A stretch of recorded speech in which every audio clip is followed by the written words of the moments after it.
Oi, gente, voltei com uma explicação do livro de Lucas, capítulo 13, do 1 ao 9, que fala sobre o arrependimento ou morte.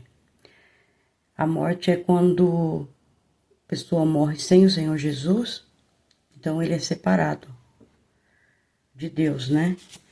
E naquela ocasião, eles estavam todos reunidos ali, e alguns dos que estavam presentes, eles contaram, né, ao Senhor Jesus que Pilatos estava misturando sangue de alguns galileus com os sacrifícios deles, que eles faziam.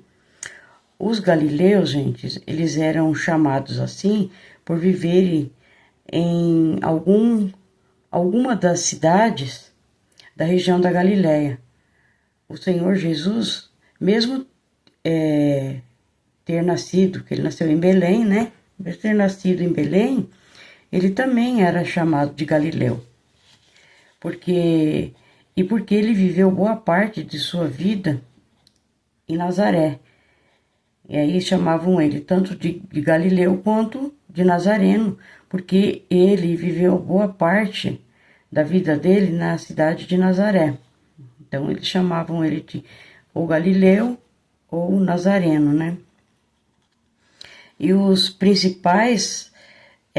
as principais cidades da Galileia era Nazaré, Cafarnaum e Tiberíades. E os fariseus e os chefes da lei, né, que eram aqueles rebeldes lá que achavam que sabia tudo e não sabiam a verdade de Deus, né? Então eles achavam que os galileus, eles eram inferiores a eles. E eles achavam que o Messias não podia vir de lá. Imagina, né? Eles achavam que o Messias tinha que vir de um lugar como o deles, assim, mais, digamos, de uma visão mais bonita, né? Que eles tinham dali de onde eles moravam, né?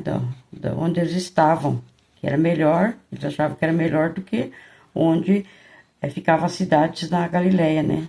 Então, eles achavam que o Messias não podia vir dali, né? E se enganaram, né?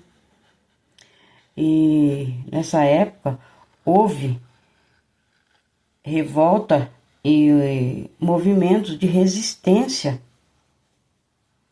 dos galileus, de alguns galileus, né, contra o domínio romano. E Pilatos, ele aproveitou e fez um massacre. Ele mandou matar um grupo de peregrinos da Galileia que estavam no templo ali, fazendo oração, né, no templo de Jerusalém. E Pilatos é o Pôncio Pilatos, né, todo mundo sabe, né, conhece bem, né. Ele era romano e quando Roma invadiu Jerusalém, ele foi nomeado governador, né? E governador da Judéia. E na época de Jesus, foi ele que lavou as mãos e entregou o Senhor Jesus para os sacerdotes que o mandaram para a cruz, né? Mandaram para a morte. Então é esse aqui, o Pilatos. Então foi por isso que os discípulos, né, alguns que estavam ali, eles estavam contando para o Senhor Jesus sobre o sangue dos galileus, que se misturava com o sangue dos sacrifícios que os romanos, os gentios, os que não eram judeus, né, faziam. E o Senhor usou esse incidente, né, para ensinar sobre o arrependimento dos pecados. E que tanto os galileus quanto as 18 pessoas que morreram, né, quando a torre de Siloé caiu sobre eles, eles não eram mais pecadores por terem sofrido dessa maneira. O Senhor estava falando que eles eram pecadores igual todos que estavam ali. Eles não eram mais pecadores ou menos pecadores, né? Era igual a todo mundo que estava ali, todos precisavam de arrependimento, né? Igual nós, né? Nós temos que nos arrepender dos nossos pecados, né? E por isso, gente, é muito importante todos nós termos uma vida correta, né? Obediente à palavra de Deus. Porque nós só podemos nos arrepender de nossos pecados enquanto estamos vivos. É isso que o Senhor estava falando. Porque depois que morrermos, aí não tem mais o que fazer, né? É isso que o Senhor explicou, que assim como morreram repentinamente os galileus e as 18 pessoas com a queda da torre de Siloé, nós também podemos morrer a qualquer hora. Igual eles lá, eles não sabiam que iam morrer, né? Mas rapidinho lá aconteceu algo e Pilatos mandou fazer aquele massacre. Aí as outras pessoas estavam perto dessa torre de Siloé, a torre caiu e também matou um monte de gente, né? Matou 18 pessoas. Eles não sabiam que eles iam morrer. Então nós também, né? Nós não sabemos que vamos morrer. Quer dizer, nós sabemos que vamos morrer, mas não sabemos a hora, né? Então qualquer hora pode acontecer. Nós não sabemos. Por isso a importância do arrependimento dos pecados e um caminhar correto, né, com o Senhor, né, junto com o Senhor. E o Senhor Jesus, ele continuou e falou uma parábola sobre um homem que tinha uma figueira. Então vamos lembrar, gente, que figueira eram sempre conhecidas, comparadas com os israelitas. Eles eram comparados à figueira, tá? Este homem é Deus, é o Senhor Jesus, né? O fruto é a pessoa. O Senhor, ele foi procurar o fruto e não tinha nada, ou seja, essa pessoa não dava fruto.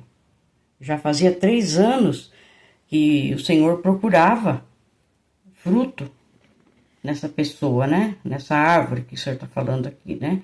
E não achou nenhum. E mandou cortar. Eu não acho fruto aqui nessa árvore, ou seja, nessa pessoa. Vamos cortar, né? Vou cortar porque essa árvore, né, essa pessoa, ela era inútil na terra. Mas aí o Senhor mesmo, ele mesmo volta e fala que ele pediu, né, falou para deixar por mais um ano. Ele falou, vou deixar por mais um ano, que iria adubar, né, aquela árvore, ou seja, ele iria ensinar, pregar o evangelho por mais um tempo.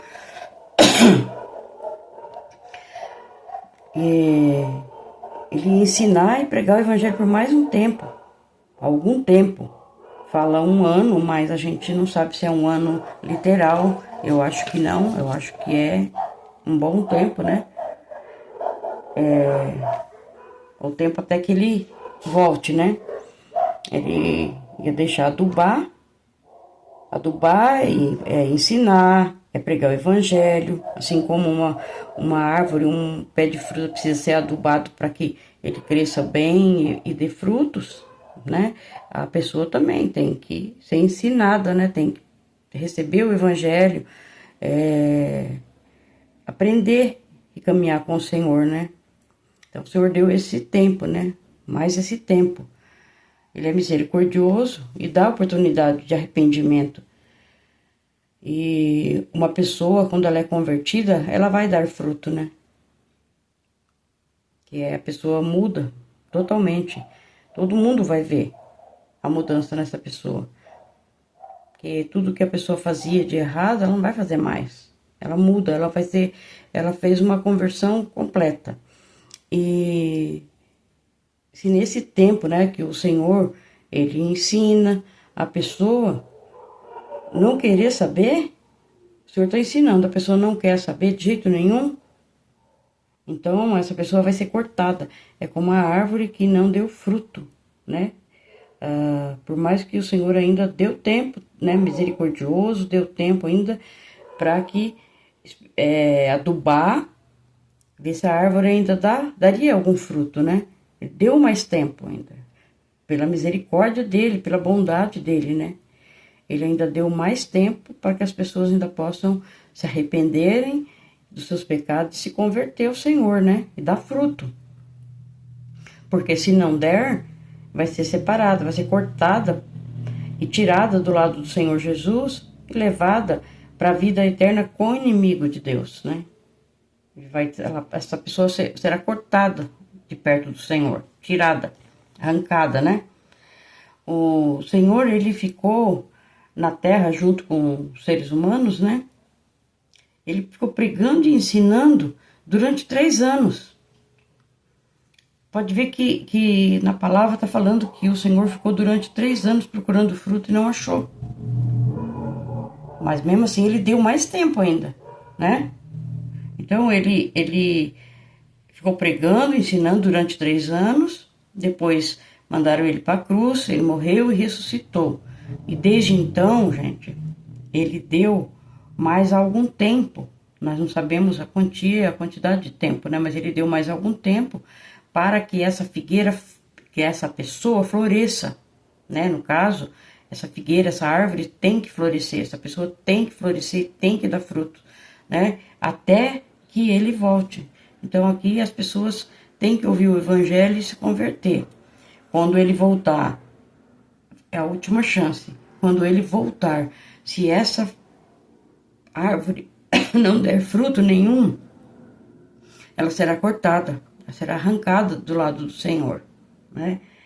Então ele deu mais esse tempo para as pessoas, é o tempo que nós estamos vivendo, né? Já tem quase 2000 anos, e ele deu esse tempo para que as pessoas se convertam, que as pessoas venham a florescer, a dar frutos, né? A mostrar a conversão genuína, né?